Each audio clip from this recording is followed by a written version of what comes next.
One day, many years after Dwayne's downfall, it is my son Rango's wedding. He is marrying Nanny Plum. The first time I met her, I said you look like a grape. She then had diarrhea for the next 58 days. I never apologize, but it is the day of my son's wedding. They asked, does anyone object? And I heard a disgusting, disgraceful voice call out, I object. It was my arch-enemy Dwayne.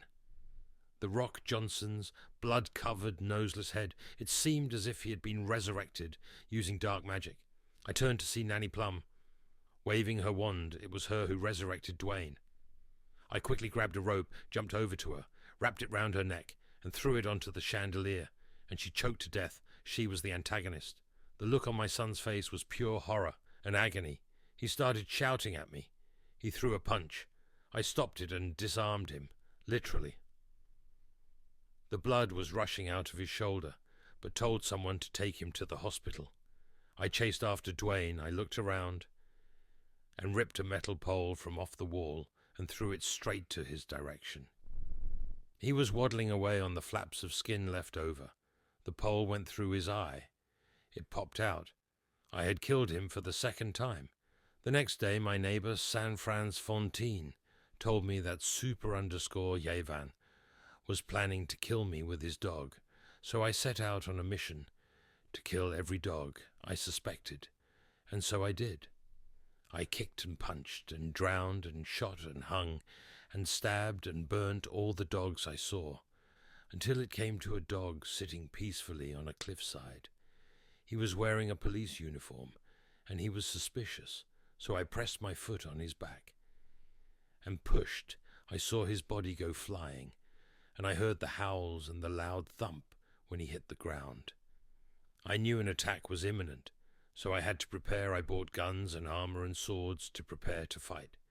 I recruited my old friends, Postman Pat and Fireman Sam, along with Bob the Builder and the Bananas in pajamas, as well as the Teletubbies, Thomas the Tank Engine, the Peppa Pig family, and Curious George to fight for me. But I needed to train. So I went to America, met Joe Biden, put a knife to his throat and asked to fight the American army. He said, as long as you don't kill me.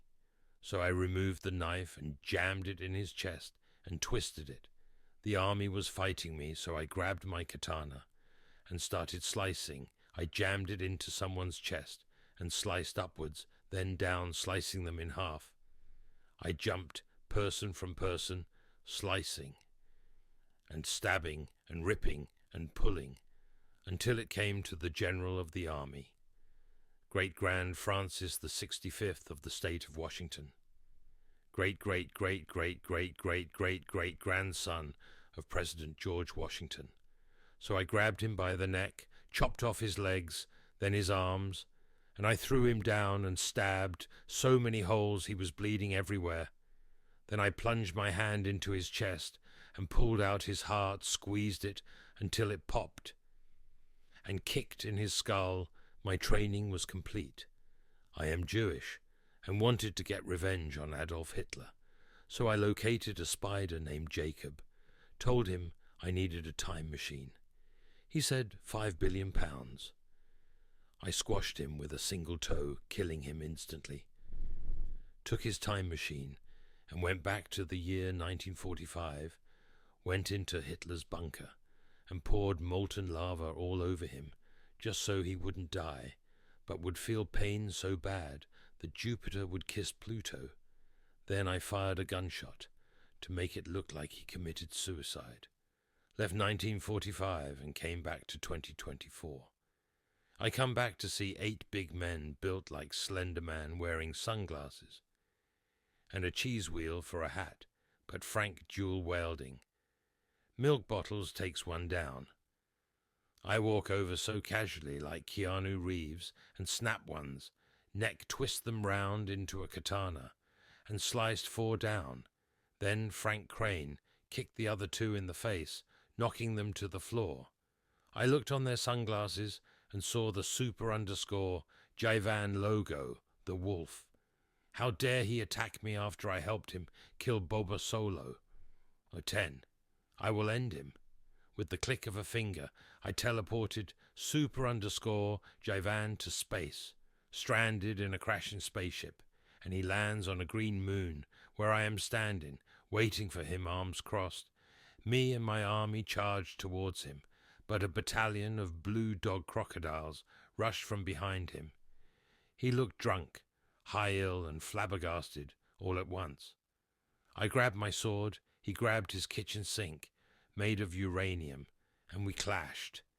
He jabbed at me but missed. I ripped his jaw clean off and sewed it back on in a millisecond.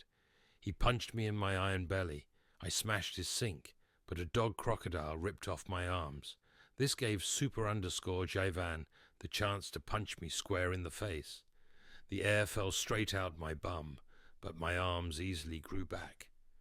I grabbed his neck and suffocated him for 5 minutes. Until the rest of the battle was over, we won, obviously. I looked him straight in the eyes and said, "You'll never be a king," and snapped his neck. But in that moment, I felt a king being born, a cheese king.